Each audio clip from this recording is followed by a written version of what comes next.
അസ്സലാമലൈക്കും. പഴയ കാലത്ത്, അതായത് ഇപ്പോഴത്തെ യമൻ, ഒമാൻ ഇതിൻ്റെ നടുക്കൊരു മരുഭൂമി ഉണ്ടായിരുന്നു. അവിടെയായിരുന്നു ആദ് എന്ന ജനത ജീവിച്ചിരുന്നത്. ഓരാണെങ്കിൽ ഭയങ്കര ഹൈറ്റ്, വെയിറ്റ്, ഭയങ്കര സ്ട്രോങ് ആയിട്ടുള്ള ആൾക്കാരായിരുന്നു. ആ കാലത്ത് തന്നെ ഭയങ്കര പുരോഗമനങ്ങളൊക്കെ എത്തിയിരുന്നു. വലിയ വലിയ കെട്ടിടങ്ങൾ, കൊട്ടാരങ്ങൾ, അതേപോലെ ആ നാട്ടുകാർക്ക് നല്ല വിവരം, കഴിവൊക്കെ ഉണ്ടായിരുന്നു. ആ നാട്ടിൽ തൊട്ടുമിക്ക ആൾക്കാരും ഭയങ്കര പൈസക്കാരും ഭയങ്കര ശക്തിയും അതുപോലെ കഴിവൊക്കെ ഉള്ള ആൾക്കാരായിരുന്നു. അതുകൊണ്ട് തന്നെ ഒരു ഭയങ്കര അഭിമാനികളും അതേപോലത്തെ ഭയങ്കര അഹങ്കാരികളുമായിരുന്നു. ആ ജനതക്ക് അള്ളാഹുവിൻ്റെ കാര്യം നന്നായിട്ട് അറിയുന്നു. കാരണം നൂഹ് നബി അലൈഹിസ്സലാമിൻ്റെ ജനത നശിച്ച സംഭവമൊക്കെ ആ കാലത്ത് ഭയങ്കര ഫേമസ് ആയിരുന്നു. എന്നിരുന്നാലും ആ കാലത്തുള്ള ആൾക്കാർ ഇങ്ങനത്തെ ഈ കല്ല്, മരം ഇതിനൊക്കെ തന്നെയായിരുന്നു ആരാധിച്ചിരുന്നത്. ഓരോ നല്ല പാതയിലേക്ക് നയിക്കാൻ വേണ്ടിയിട്ട് അള്ളാഹു ആ ജനതയിൽ നിന്ന് തന്നെ ഒരു നബീനെ സെലക്ട് ചെയ്യാണ്. അതാണ് ഹൂദ് നബി അലൈഹിസ്സലാം. ഹൂദ് നബി അലൈഹിസ്സലാമിനാണെങ്കിൽ ഭയങ്കര ബുദ്ധിയും അതേപോലെ നല്ല ക്ഷമയുള്ളൊക്കെ ഒരു വ്യക്തിയായിരുന്നു. അങ്ങനെ ഹൂദ് നബി അലൈഹിസ്സലാം ആ ജനതയെ നല്ല വഴിക്ക് നയിക്കാൻ വേണ്ടിയിട്ട് കുറേ ശ്രമിച്ചിക്കണ്. അങ്ങനെ ഹൂദ് നബി അലൈഹിസ്സലാം ആ ജനങ്ങളുടെ അടുത്ത് പറയാണ്, നിങ്ങൾ എന്തിനാണ് ഈ കല്ലുകളെ അതേപോലെ മരങ്ങളൊക്കെ ആരാധിക്കണത്? അള്ളാഹുവാണ് നിങ്ങളെ സൃഷ്ടിച്ചത്, നിങ്ങൾക്ക് ശക്തി തന്നത്, നിങ്ങളെ സംരക്ഷിക്കണത്, അതേപോലെ നിങ്ങളെ ജീവിത മരണമൊക്കെ തീരുമാനിക്കുന്നത് അള്ളാഹുവാണ്. അതുകൊണ്ട് അള്ളാഹുവിനെ മാത്രം ആരാധിക്കുക. അതുകൊണ്ട് അള്ളാഹു തന്ന അനുഗ്രഹങ്ങളൊക്കെ ഓർത്തിട്ട് അതേപോലെ ചെയ്ത തെറ്റുകളൊക്കെ ഏറ്റു പറഞ്ഞിട്ട് അള്ളാഹുവിലേക്ക് തിരിച്ചു വരാൻ വേണ്ടിയിട്ട് ഹൂദ് നബി അലൈഹിസ്സലാം ജനങ്ങളുടെ അടുത്ത് ഉപദേശിക്കുകയാണ്. അതേപോലെ നൂഹ് നബി അലൈഹിസ്സലാമിൻ്റെ ജനതയെക്കുറിച്ച് മറക്കരുത്. ഓരോ അള്ളാഹുവിൻ്റെ സന്ദേശമൊക്കെ തള്ളിക്കളഞ്ഞ് ഓരും ഭയങ്കര ശക്തിയുള്ള ആൾക്കാരും സമ്പന്നരൊക്കെ ആയിരുന്നു. പക്ഷേ ആ ജനതയെ മൊത്തം അള്ളാഹു നശിപ്പിച്ചു.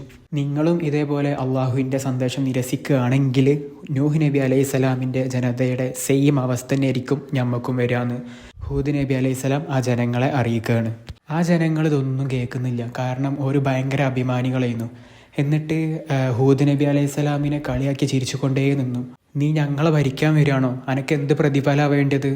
നീ പറയുന്ന കാര്യങ്ങളൊക്കെ കേട്ടിട്ട് നമ്മളെ ദൈവത്തിലെ വിട്ടിട്ട് നമ്മൾ അള്ളാഹുലേക്ക് മടങ്ങണോ? ഇതൊക്കെ പറഞ്ഞിട്ടായിരുന്നു ഹൂദ് നബി അലൈഹിസ്സലാമിനെ കളിയാക്കി ചിരിച്ചു കൊണ്ടേ നിന്നത്. പക്ഷേ ഹൂദ് നബി അലൈഹിസ്സലാമിൻ്റെ മനസ്സ് ഭയങ്കര ശാന്തമായിരുന്നു. ഹൂദ് നബി അലൈഹിസ്സലാം പറയാണ്, ഞാൻ നിങ്ങളെ പ്രതിഫലം കാര്യങ്ങളൊന്നും ആഗ്രഹിക്കുന്നില്ല. എനിക്കുള്ള പ്രതിഫലം അള്ളാഹുവിൽ നിന്നാണ്. നിങ്ങൾ എൻ്റെ സന്ദേശം നിരസിച്ചാലും അത് അള്ളാഹുവിനെ ബാധിക്കുന്നില്ല. പടച്ചോൻ നിങ്ങളെ പകരം വേറെ ജനതയെ അയക്കും. ഓരോ അള്ളാഹുവിൽ വിശ്വസിക്കും.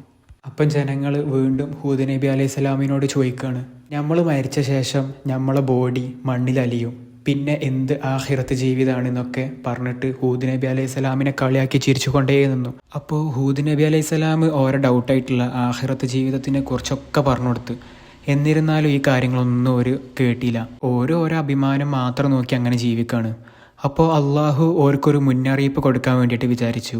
അതായത് പ്രകൃതി വഴി കുറച്ച് സൂചനകൾ അയക്കാൻ വിചാരിച്ചു. അതായത് മഴ പൂർണ്ണമായിട്ട് നിന്ന് നദികൾ ഉണങ്ങി, സൂര്യൻ ഭൂമിയെ ഭയങ്കരമായിട്ട് ചൂടാക്കി, ഓരോ കൃഷി കാര്യങ്ങളൊക്കെ നശിച്ച് ആ ജനത ദുരിതം അനുഭവിച്ചുകൊണ്ടിരിക്കുകയാണ്. അപ്പോൾ ഹൂദ് നബി അലൈഹിസ്സലാം ഓരോരുത്തർ പറയാണ്, ഈ വരൾച്ച കാര്യങ്ങളൊക്കെ അള്ളാഹുവിൻ്റെ ദേശത്തിൻ്റെ ഒരു അടയാളമാണ്. എല്ലാവരും ചെയ്ത തെറ്റുകളൊക്കെ ഏറ്റു പറഞ്ഞിട്ട് അള്ളാഹുവിലേക്ക് മടങ്ങാൻ വേണ്ടിയിട്ട് ഹൂദ് നബി അലൈഹിസ്സലാം ആ ജനങ്ങളുടെ അടുത്ത് പറഞ്ഞു. പക്ഷേ ഓരതൊന്നും കേൾക്കുന്നില്ല. കുറച്ച് കഴിഞ്ഞപ്പോൾ എന്ത് ചെയ്തു, മേഘങ്ങളൊക്കെ കറുത്ത് വന്ന്. അപ്പോൾ ആ നാട്ടുകാരൊക്കെ സന്തോഷിച്ച്, ഇപ്പോൾ മഴ പെയ്യല്ലോ എന്ന് വിചാരിച്ചിട്ട്. പക്ഷേ അത് അള്ളാഹുവിൻ്റെ ശിക്ഷൻ്റെ ആരംഭം മാത്രമാണ്. അങ്ങനെ ഭയങ്കര ശക്തിയിൽ കാറ്റ് വീശാണ്. ഓര് കണ്ട ഏറ്റവും ശക്തിയുള്ള കാറ്റായിരുന്നു ആ സമയത്ത്. 7 രാത്രിയും 8 ദിവസവും ആ കാറ്റ് വീശിക്കൊണ്ടേ നിന്നു.